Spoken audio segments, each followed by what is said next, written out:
actualité muy la libération des 3 représentants des amicales des étudiants yi nga xamante ne ñoom it démb daal dinañuy am ab liberté provisoire sous contrôle judiciaire doyen wala ma jox kàddu gi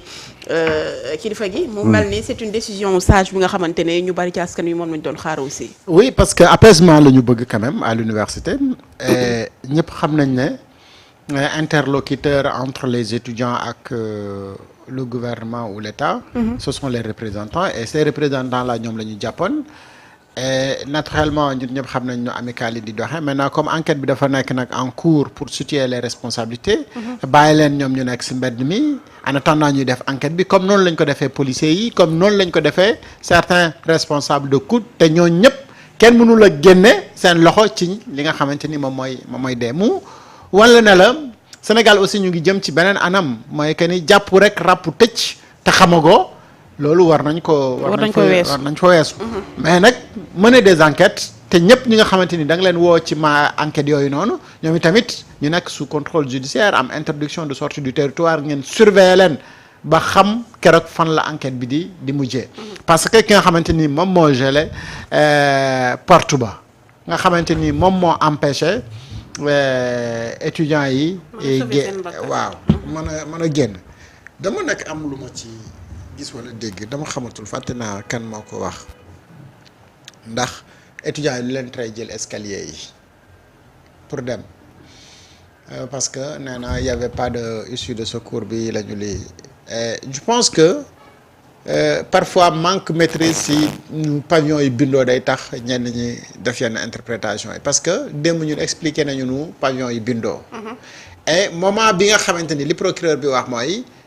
saxaar si mu ngi amoon ci couloir bi nga xam ne moom nga war a jaar pour mën a dem jëli ji escalier yi su dul loolu issue de secours bi moom mooy bi gënoon a jege ñoom porte bi nga xamante ni moom la ñu nekk te boobu dañ ko tëj mënuñu fa jaar. léegi mënuñu it jaar xuus si fi saxaar si nekk pour dem jëli ji escalier yi y avait qu'une seule solution mooy fenêtre bi il fallait passer par là donc la responsabilité da nga koy situer ci. kan moo fa dugal saxaar si ak kan moo tëj également issue de secours bi mais yenn saa yi ci réew mi ngay gis wala nga dégg daal yoo xamee parfois daf lay jaaxal en tout cas man personnellement maa ngi saluer donc décision boobu ñu jël pour libérer les représentants des étudiants ñu am solution waaye nag dina ma doon gën a neex bu ñu sanctionné woon directeur COUD pour indi une solution définitive ci li nga xamante ni moom mooy xew COUD parce que li am biir université mais moom daf ci am part de responsabilité demander enquêter leen si ñan ñoo nekk di assurer la sécurité à l'université ñooñu nga laaj leen yan parti politique la ñu bokk après vous allez comprendre ce qui se passe. ok man la gis nga xam nga man nag toujours fa may génnee nit ñi duñ fa génnee gis nga man maa gëmul verdict de l'apaisement gis nga ku fóote dañ ko war a daan pour que plus jamais ça boo gisee université toujours muy am seen laisser-aller là parce que toujours y a eu des verdicts d'apaisement verdict d'apaisement da nga koy def ki nga xam ne dina xam ne lii verdict d'apaisement la mu dem dans le sens de l'apaisement te gis nga il faut pas qu'on se trompe bu enquête yi continuer bañ xam ne yaa de am na ci ñu ci impliqué ci milieu estudiantin bi saa yi bu ñu leen jàppee bu kenn wax de parce que on est en train de faire benn enquête bu mag enquête boobu nag mun naa jàpp ku ne gis nga top si on veut régler le problème de l'université Cheikh Anta Diop il faut que les gens soient indulgents il faut que les gens soient intransigeants sur certaines choses parce que des fois nag nga ne bon nañu leen bàyyi dans le souci de l'apaisement mais ñi ngi koy defal bu ñu xëyaatee ils vont répéter la même chose loolu ban njëriñ lay am comme on est ñun ñëpp dañu nekk dañu yem ci kanamu loi bi ku ci fauté dañ la war a daan moo xam nga nekk étudiant moo xam nga nekk force de l'ordre moo xam nga nekk keneen Sénégal xam lan la ñu war a bañ que kii bu bokkee fii il devient intouchable qu'on doit pas interpeller tel ou tel loolu dañ ko war a dindi ci dëkk bi ñun ñëpp dañoo war a yem devant la loi bu kii defee li ñu def lii mais des verdicts ay verdict de l'apaisement yooyu ñu koy waxee nul n'est au-dessus de la loi yooyu moo dem ba mujj gi gars yi y a des étudiants aujourd'hui qui se croient intouchables di def lu leen neex pendant ce temps am na seen ay moroomu étudiants yoo xam ne dañoo bëgg a jàng dañoo bëgg a ñëw assurer seen année académique yooyu il faut que ñu dem ba nga xam ne l'autorité day imposer wu à tout le monde il faut pas que ñu ne ñii bu ñu nekkee ñii la ñii duñ leen laal bu dee ñee la dañ leen di wutal ay faveur loolu warul am fii kenn waru fi am faveur ñu ñëpp dañu war a yem ci kanamu loi bi waaw léegi nag tey étudiants yi génne nañ leen ñu ne verdict d'apaisement xam nañ li ñu bëggoon xam ci les circonstances du décès de l'étudiant Abdoulaye Ba en attendant que les enquêtes ñu génn xam nga lu ñu war a def toog ci table ba waxtaan ak seeni autorité te delluwaat ci école bi dem jàngi loolu mooy dëgg li ñuy def nii du dëgg du yoon non seulement étudiant comme ñoom sax loolu lañ doon xaar bis bu ñu bàyyee seen représentants yi ñu delluwaat ci amphi yi defe naa fu mu nekk nii ay négociations sérieuses mais gis nga l'État a fait des pas les premiers pas ñoom dañu war a def la même chose ñu fexe ba nga xam ne dañuy dem toog ci table kii xoolal léegi njàng mi une crise à l'université Cheikh Anta Diop dem na tey ba commencé laal les écoles même primaires ay nit ñoo jóge fële rek xëy dem grève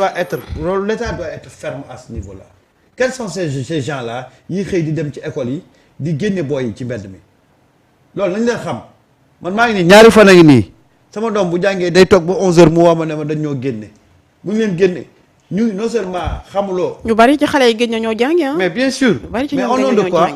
xanaa kay la grève universitaire privé yi rek ñooy jàng grève universitaire bi ban rapport la am ak les primaires ban rapport la am ak les collèges mais parce que y a des gens qui sabotent qui sont derrière et qui sabotent.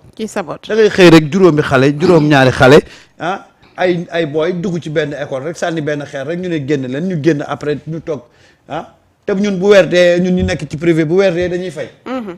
kenn du ñu wàññi jour yi ñu grève. dëkk day am autorité waaye il faut encadrer ça mais chaque matin y a une bande de gosses yuy dugg ci école yi di génne gars yi gosses yooyu ñooy ñan kan moo leen mandaté mais nañu repérer gosses yooyu et puis ñu jéem a régler cette question là. mais doyen cette décision bi c'est pour apaiser les tensions entre les autorités ak ñi nga xamante ne ñooy étudiants yi mais aussi faw ñu def ab taxaw seetlu ci réforme yi nga xamante ne c'était réforme universitaire yi nga xamante ne aussi autorités yi bëgg nañ ko foofee ci université Cheikh Anta Diop bu Dakar. waaw mais loolu yëpp waxtaan la xam nga keroog fii invité nañ fi un gars du ministère de l'enseignement supérieur le gars li mu expliqué mais yow nit ki woo na la ci ay réformes. ngeen commencé di waxtaan nga budde te waxtaan ñaara koy séq. waaw yow boo buddee looy xam ci réforme yi ils n'ont pas attendu ñu expliquer leen lii réforme mais bu ñu la expliqué wul nag après nga génn et xoolal quand les autorités du ministère de l'enseignement supérieur génn ba leeral da ngaa déggati kuy coow léegi ci affaire bourse yi est-ce que déggati nga ko parce que ñun dañ ñoo gëmloo de telle sorte que ne bourse yi ñun niñ ko c'est-à-dire que niñ ñu ko jaayee woon mooy étudiants dañoo toog ay ñeenti weer jotuñu bourse et puis même jour bi violence bi di am sax ñu naan yóbbul nañ étudiants yi lekk mais tu avais l'impression que étudiants yi dañu toog 4 jours lekkuñ alors que ba jour bi université di tàkk dem nañ ñu fay leen seen xaalis mais bu ñu la fayee sa xaalis doo jàll ci benn restaurant nga jënd fa ganaar gu fatt taraj waaw mais du loolu même nga fayee sa bourse waaw jaaykatu ticket baa ngi fi boo jëndee ticket boo demee ci restaurant bi di nga lekk bu gën a yomb de te yow fii waa ji di jëndee añ waaw